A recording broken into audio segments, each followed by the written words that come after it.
আসসালামু আলাইকুম ওয়া রাহমাতুল্লাহি ওয়া বারাকাতু। সম্মানিত দিনী ভাই সকল, 12 নম্বর পর্বে আপনাদেরকে স্বাগতম। ইতিপূর্বে আপনাদেরকে 11টি পর্ব দিয়েছি। আশা করি আপনারা প্রত্যেকটি পর্ব শুরু থেকে শেষ পর্যন্ত দেখেছেন। যদি দেখে না থাকেন তাহলে অবশ্যই আপনারা পর্বগুলো শুরু থেকে দেখতে দেখতে আসবেন। তাহলে ইনশাআল্লাহ আপনি বাড়িতে বসে কোরআন মাজিদ পড়তে শিখে যাবেন, কোনো অসুবিধা হবে না। আপনার হয়তো অনেক মন চাইছে কোরআন মাজিদ পড়ার, কিন্তু আর সময় সাপেক্ষে আপনি শিখতে পারেননি, এখন আপনার মন করছে। তা আপনাকে বলবো আপনি অবশ্যই আমার পর্বগুলো শুরু থেকে শেষ পর্যন্ত দেখুন। যদি শুরু থেকে শেষ পর্যন্ত পর্বগুলো দেখেন তাহলে আপনি বাড়িতে বসে বসে কোরআন মাজিদ পড়তে শিখে যাবেন। 12 নম্বর পর্বে আপনাদের সাথে যেটি আলোচনা করব সেটি হচ্ছে কলকলা। আপনারা দেখেন যে কলকলা, হুরুফে কলকলা 5টি। হুরুফে কলকলা কয়টি? 5টি। আপনাদেরকে আমি লিখে একটু বুঝাই। এখানে আমি লিখেছি আগে থেকেই যে কফ, ত, বা, জিম, দাল, এই 5টি হচ্ছে হুরুফে কলকলা, যার সমষ্টি হচ্ছে কুতুবু জাদ্দিন। কুতুবু জাদ্দিন। এই যে 5টি যে বর্ণ রয়েছে, এই 5টি বর্ণের উপরে যদি আপনার জজম বা সুকুন থাকে তাহলে কিন্তু কলকলা করতে হবে। এবারে কলকলা কাকে বলে? যে ধাক্কা লেগে আলাদা হইবে মাখরাজে, তাকে বলা হয় কলকলা। এই 5টি বর্ণের উপরে যদি জজম বা সুকুন থাকে তাহলে আপনাকে কি করতে হবে? কলকলা করতে হবে। মাখরাজে ধাক্কা লেগে বর্ণগুলো কি হবে? আলাদা হয়ে যাবে। ফের এত জোরে যাতে ধাক্কা না লাগে যে যাতে করে তাসদিদের মতো হয়ে যায়। আপনারা দেখেন এখানে লেখক লিখে দিয়েছে যে হুরুফে কলকলা 5টি, কফ, ত, বা, জিম, দাল, যার সমষ্টি কুতুবু জাদ্দিন। যখন এই সমস্ত অক্ষরের উপরে জজম বা সুকুন হয় তখন পড়ার সময় এগুলি মাখরাজে ধাক্কা লেগে আলাদা হয়ে যায়।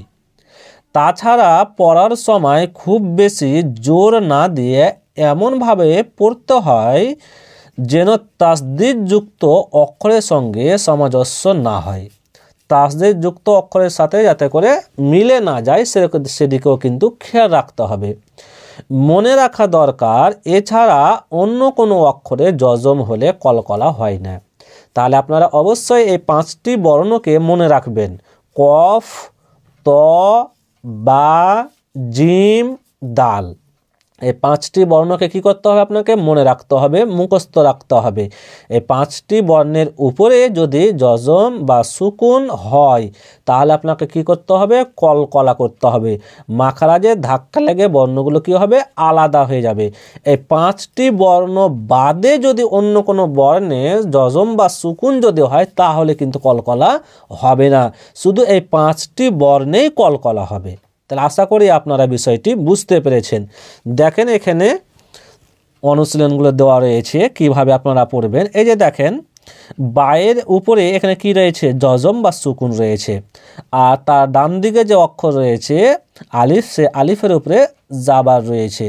তাহলে কলকলার যে 5টি অক্ষর, সে 5টি অক্ষরের মধ্যে কিন্তু বা একটি। তাহলে এখানে আপনাকে কি করতে হবে? কলকলা করতে হবে, মাখরাজে ধাক্কা দিতে হবে, বর্ণটি যাতে করে আলাদা হয়ে যায় এরকমভাবে, খুব জোরে কিন্তু নয়। দেখেন আমি পড়ছি এগুলোকে। হামজা বা জাবার আব, আব, এই যে কলকলা, আব এরকম নয়। হামজা বা জাবার আব এরকম নয়। কি করতে হবে?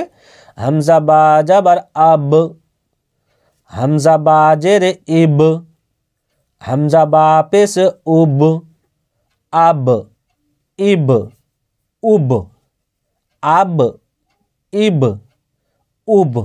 তাহলে বা হচ্ছে কলকলার মধ্যে যে 5টি অক্ষর, সে 5টি অক্ষরের মধ্যে একটি হচ্ছে বা। তারপরে দেখেন জিম্বা জাবার জাব, জিম্বা জেরে জিব, জিম্বা পেশে জুব, জাব, জিব, জুব, জাব, জিব, জুব। তারপরে দেখেন বা জিম জাবার বাজ, এই যে জিম, জিমও হচ্ছে হুরফে কলকলার 5টির মধ্যে একটি। জিমের উপরে কী রয়েছে? জজম বা সুকুন রয়েছে।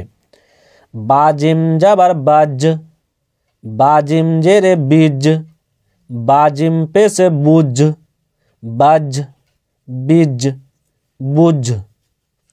সিন দাল যাবার সাদ, এই যে দাল, দাল একটি হচ্ছে কলকলার 5টি অক্ষরের মধ্যে দাল হচ্ছে একটি। সিন দাল যাবার সাদ, সিন দাল জেরে সিদ, সিন দাল পে সুদ, সাদ, সিদ, সুদ, সাদ, সিদ, সুদ। কফ ত যাবার কত, কফ ত জেরে কিত, কফ ত পেশ কুত, এই যে ত হচ্ছে একটি হুরফে কলকলার যে 5টি অক্ষর তার মধ্যে একটি হচ্ছে কি ত। কত, কিত, কুত, কত, কিত, কুত। জিম কফ যাবার জাক, এই যে কফ, কফ হচ্ছে হুরফে কলকলার 5টির মধ্যে একটি।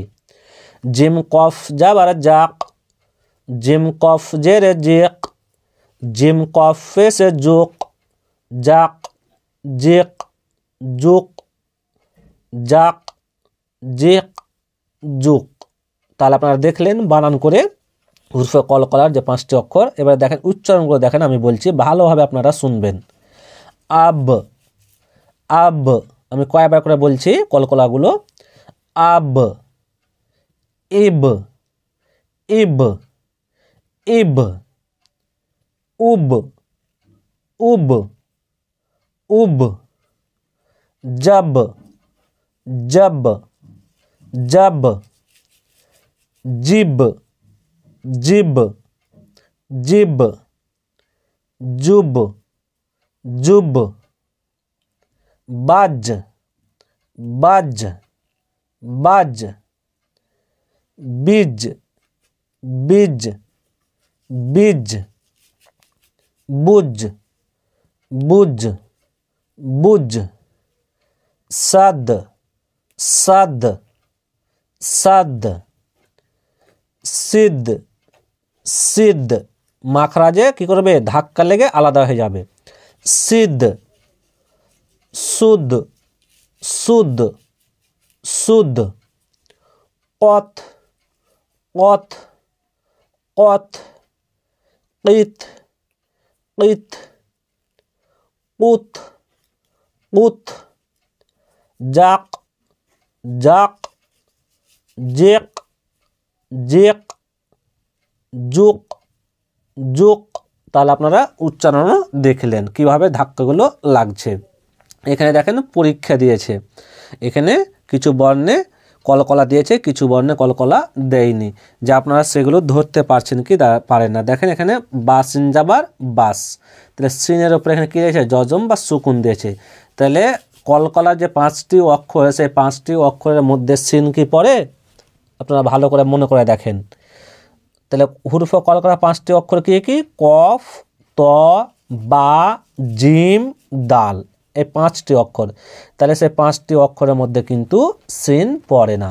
তাহলে এখানে আপনাকে কি করতে হবে? কলকলা করতে হবে না, আপনাকে সেই 5টি বর্ণ কিন্তু মুখস্থ রাখতে হবে, মনে রাখতে হবে। তাহলে আপনি কিন্তু এই কলকলাগুলো ধরতে পারবেন, বুঝতে পারবেন।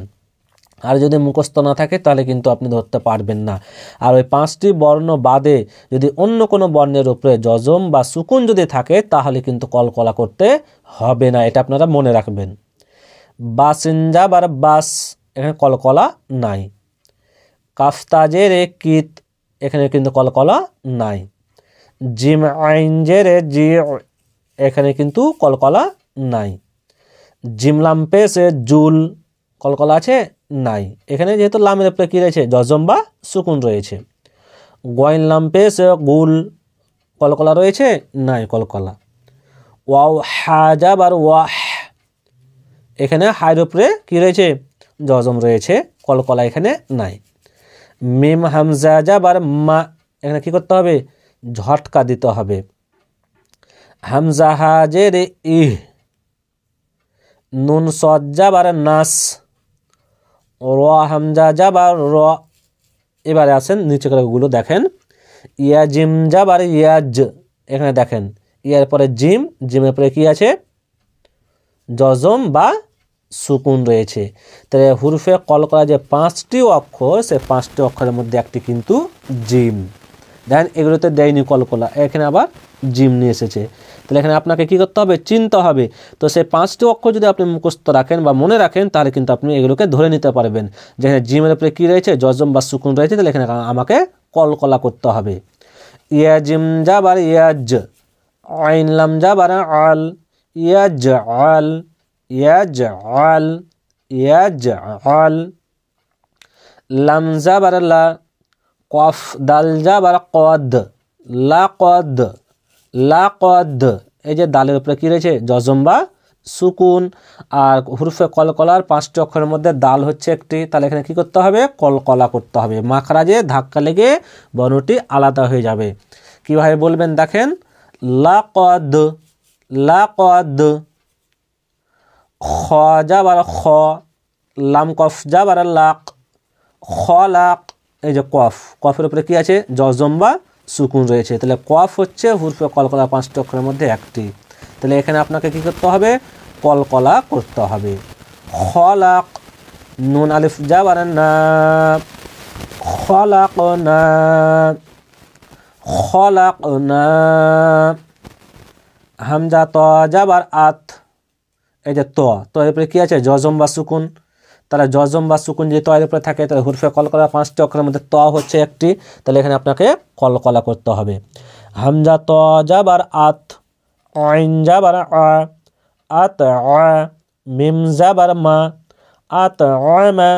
নুন আলিফ জাবার না, আত না, আত না।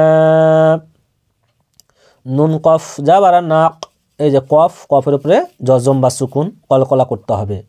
নুন কফ জাবারা নাক, আইন দু জাবারা আন, নাক আন, নাক আন। বা পেশে বু, র অ জিম পেশে রুজ, বুরুজ। এখানে জিমের উপরে কি রয়েছে সুকুন বা জজম, তাহলে এখানে আপনাকে কী করতে হবে, কলকলা করতে হবে। এই তিনটাই বর্ণকে একসাথে ধরে নিতে হবে, যেহেতু অর উপরেও জজম বা সুকুন রয়েছে, জিমের উপরেও রয়েছে। বুরুজ, বুরুজ।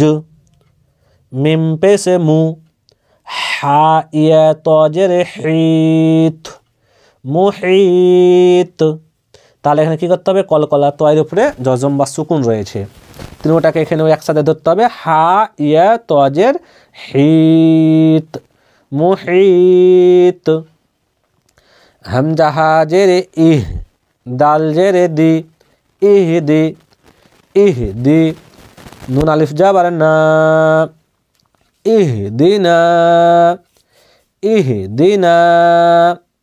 তাহলে আপনারা দেখলেন, চিনলেনও যে কোথায় কোথায় কলকলা করতে হবে। একবার উচ্চারণটি দেখলেন আপনারা, এটু যেহেতু উচ্চারণ বলেছি, এটিকে উচ্চারণ করে আমি বলছি। বাস, বাস। কিত, কিত। জি, জি, আইন রয়েছে আইন, জি, জুল, জুল। গুল, গুল। ওয়াহ, ওয়াহ। মা, মা। এনে ঝটকা হামজা যেহেতু রয়েছে। ইহ, ইহ। নাস, নাস। র, র। ইয়াজআল, ইয়াজআল। লাকদ, লাকদ। খলাকনা, খলাকনা। আতআমানা, আতআমানা। নাকআন, নাকআন। বুরুজ, বুরুজ। মুহিত, মুহিত। ইহদিনা, ইহদিনা। দিনে ভাই সকল, তাহলে আপনারা দেখলেন 12 নম্বরের পর্ব 12 নম্বর পর্বে কলকলা আলোচনা করলাম। আপনারা অবশ্যই প্রত্যেকটা পর্ব আপনারা শুরু থেকে শেষ পর্যন্ত দেখবেন। প্রত্যেকটা পর্ব যদি আপনারা শুরু থেকে শেষ পর্যন্ত দেখেন তাহলে ইনশাআল্লাহ বাড়িতে বসে কোরআন মাজিদ পড়তে শিখা যাবেন। দিনে ভাই সকল, তাহলে আজকে এই পর্যন্তই।